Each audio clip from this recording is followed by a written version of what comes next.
दोस्तों, आज की कहानी है एक आलसी लड़के की कहानी। एक बहुत ही भोला भाला सा आलसी सा लड़का था। वह कोई काम नहीं करना चाहता था, बस खाना खाता, घूमता और सोता रहता था। एक दिन उसे किसी ने बताया कि एक आश्रम है जहाँ पर कुछ नहीं करना पड़ता है और हर दिन 2 समय का खाना और नाश्ता मिलता है। तुम वहाँ जा कर के रह सकते हो। उस आलसी लड़के ने सोचा कि ये तो बहुत बढ़िया बात है और वह उस आश्रम में जाकर रहने की सोचने लगा। और फिर वह भोला भाला सा आलसी सा लड़का अपना सारा सांसारिक जीवन छोड़कर उस आश्रम में जाकर रहने लगा। आश्रम में गुरुजी रहते थे, वह सबको प्रवचन देते थे। वह आलसी लड़का कुछ समय सुनता था, बाकी समय आराम करता था और फिर भर पेट खाना खाकर सो जाता था। ऐसे ही उस लड़के का दिन गुजरता गया। एक दिन उस आश्रम में कुछ भी नहीं बना। नाश्ते के समय नाश्ता नहीं मिला। उसने सोचा नाश्ता नहीं मिला तो भोजन तो जरूर मिलेगा। अब भोजन के समय भी उसे भोजन नहीं मिला। लड़का दौड़ करके गुरुजी के पास गया और उसने पूछा कि आज भोजन क्यों नहीं बना। गुरुजी ने कहा कि बेटा, आज एकादशी है और जितने भी आश्रम के सदस्य हैं उनका उपवास है और तुम्हारा भी आज उपवास है। आज भोजन नहीं बनेगा।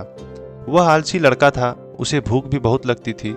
उसने गुरुजी से बोला कि मैं उपवास नहीं रहूँगा, मुझे भूख लगी है, मैं खाना खाऊंगा। तब गुरुजी ने बोला कि ठीक है, जाओ भंडारे में से सामान लेकर के और आश्रम से बाहर कहीं जा कर के बनाकर खा लो, लेकिन याद रखना भोजन बनाने के बाद सबसे पहला भोग भगवान को लगाना और उसके बाद ही तुम प्रसाद पाना। वह लड़का बोला ठीक है और फिर अनाज लेकर नदी की ओर पहुंचा। भोजन पकाने लगा। भोजन तैयार हुआ और उसके बाद कहने लगा कि भगवान श्री राम आइए, पधारिए और भोग लगाइए। अब जब उसे लगा कि भगवान तो आ ही नहीं रहे तो फिर कहने लगा कि मुझे मालूम है आपको तो अच्छा खाने की आदत है और मैं अच्छा नहीं बना पाया और मुझे भोजन बनाने भी नहीं आता, लेकिन जो भी रूखा सूखा बना है आकर खा लीजिए। भगवान श्री राम उसकी सरलता पर बहुत ही प्रसन्न हुए और उस लड़के को दर्शन दे दिए।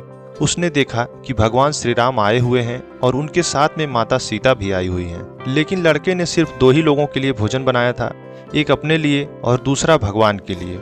और अब क्योंकि भगवान के साथ माता सीता भी आई हुई थी तो उसने उस भोजन को माता सीता और भगवान के सामने ग्रहण करने के लिए रख दिया। भगवान श्री राम और माता सीता ने भोजन किया और उसके बाद जब वह जाने लगे तो यह भोला सा आलसी लड़का बोला कि प्रभु आप आए, दर्शन दिए, बहुत अच्छा लगा।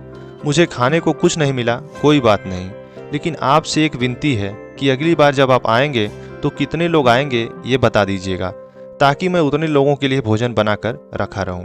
भगवान श्री राम मन ही मन मुस्कुराए और फिर अंतर ध्यान हो गए।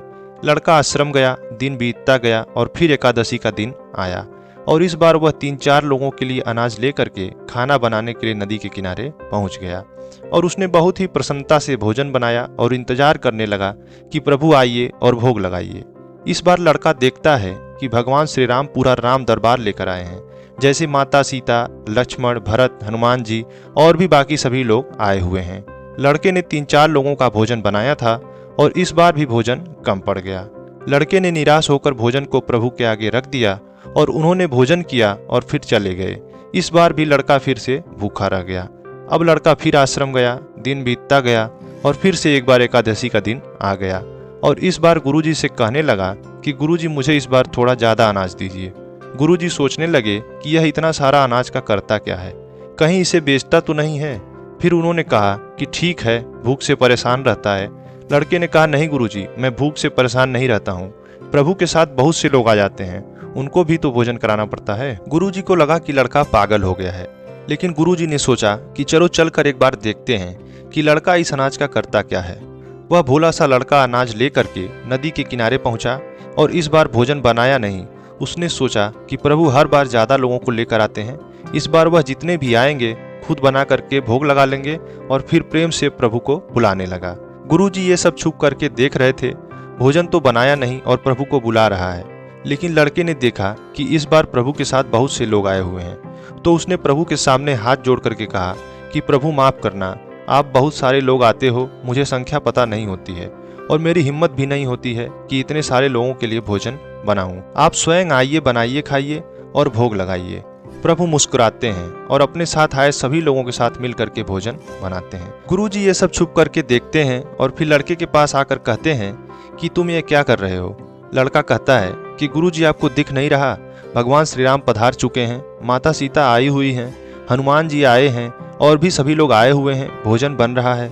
गुरुजी ने बोला कि पागल हो गया है, मुझे तो कोई दिखाई नहीं दे रहा। लड़का गुस्सा हो गया और बोला, प्रभु आप ये क्या कर रहे हो? एक तो मुझे भूखा रखा है और दूसरा मेरे गुरुजी को दर्शन नहीं दे रहे हो, वो मुझे पागल समझ रहे हैं। कृपा करके गुरुजी को दिख जाओ। भगवान बोले, नहीं, मैं इन्हें नहीं दिख सकता। लड़का बोला, क्यों नहीं दिख सकते? मेरे गुरुजी तो बहुत महान हैं, बहुत बड़े ज्ञानी और ज्ञाता हैं। तब भगवान बोले, हाँ ज्ञानी और ज्ञाता होंगे, लेकिन तुम्हारी तरह सरल नहीं है। जो सरलता तुम में है वो तुम्हारे गुरुजी में नहीं है। लड़के ने ये बात गुरुजी से कह दी कि भगवान श्री राम कह रहे हैं कि आप में सरलता नहीं है, आप मेरी तरह सरल नहीं हैं, इसीलिए आपको नहीं दिख सकते। गुरुजी की आंखें नम हो गई और रोने लगे और बोले कि बिल्कुल सही कहा, मेरे अंदर तुम्हारे जितनी सरलता नहीं है। और फिर गुरुजी माफी मांगने लगे। तब जाकर भगवान ने गुरुजी को भी दर्शन दे दिए। तो दोस्तों, हमें इस कहानी से ये सीख मिलती है कि जीवन में सरलता सबसे आवश्यक है। जितने सरल बने रहेंगे उतना जीवन में आगे बढ़ते चले जाएंगे। जब आप सरल होते हैं तो आप खुद भी मुस्कुराते हैं और दूसरों को भी मुस्कुराने की वजह देते हैं। धन्यवाद।